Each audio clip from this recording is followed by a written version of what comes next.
ধরো দিলারাম ধরো দিলারাম ধরো দিলারাম ধরো আসলা ঝাড়ি বান্দার তো দিলারাম ধরো।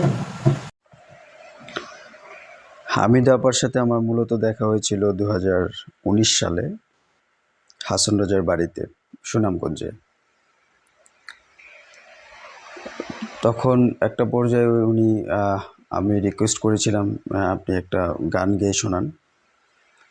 কেন যেন স্বভাবসুলভভাবে হয়তো বা ওনার খুব পছন্দের একটা গান দিলারাম, এই গানটি তিনি শুনিয়েছেন।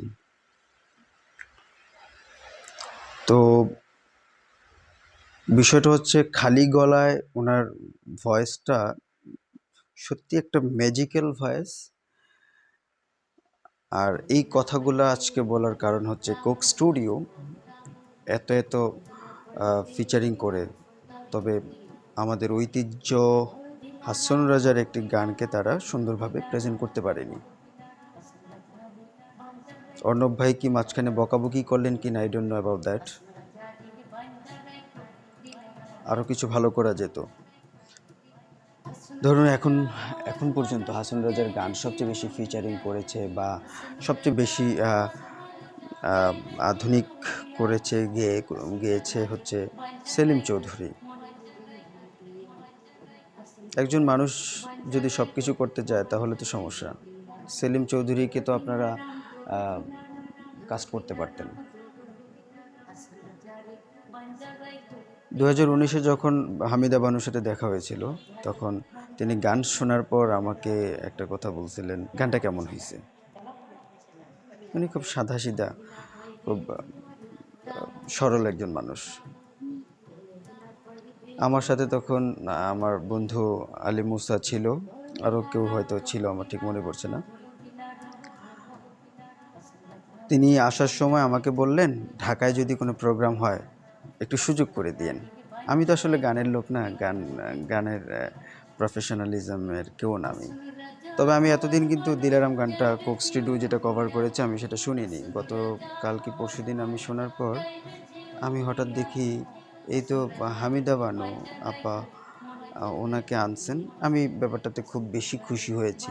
কিন্তু গানটা শোনার আগে আমি গানের ব্যাপারে কিছু শুনছিলাম যে অর্ণব ভাই এখানে খুব বাজে একটা অবস্থা করে ফেলছেন, যেটা গানের সাথে যায় না। কাইন্ডস অফ আমাদের এগুলো তো ইমোশনাল গান, হাসন রাজার গান, আপনার শুধু সুর আছে এবং তাল আছে, লও আছে আপনার, বাট আপনার ইমোশন নাই, তাহলে তো আর গান হবে না। গানে যেমন সুর দরকার, সুন্দর টোন দরকার হয়, তেমনভাবে আপনার তাল লয়ের একটা বিষয় থাকে। ইমোশন, কোন গান গাইতেছি সেটার ইমোশন, সেই প্রেক্ষাপটের ইমোশনটাও দরকার হয়, এবং এগুলো সব কিছুই এক একটা আরেকটার সম্পূরক। আমার মনে হয় অর্ণব ভাই এখানে ইনক্লুড হওয়াটাই ওনার বড় ধরনের একটা পাপ হয়েছে, ওনার ভুল হয়েছে। কারণ কাইন্ডস অফ উনি ওনার মতো করে একে তো যে লিরিকগুলো উনি এখানে দিছে এগুলো একদম বাচ্চামি লাগছে আমার কাছে, বকাই দিচ্ছে নাকি এরকম মনে হচ্ছে। গানের সাথে তো ওনার যে ধাঁচ, গানের ধাঁচ, ওনার পার্সোনাল একটা ধাঁচ, এবং এটা খুব ভালো সুন্দর, কিন্তু এই গানের সাথে ওনার ধাঁচটা কোনোভাবেই যায়নি। এখানে অন্য কিছু হতে পারত। যাই হোক, অনেক দিন পর কোক স্টুডিওর মাধ্যমে হামিদা আপুকে দেখতে পাইলাম, এটাই অনেক।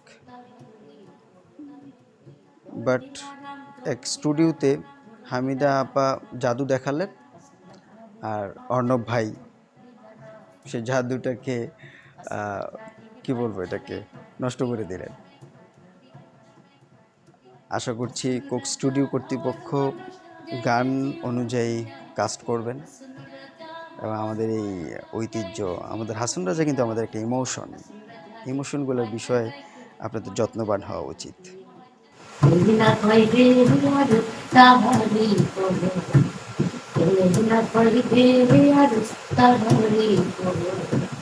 ধরো দিলারাম ধরো দিলারাম ধরো দিলারাম ধরো আসলা ঝাড়ি বান্দার তো দিলারাম ধরো আসলা ঝাড়ি বান্দার তো দিলারাম ধরো।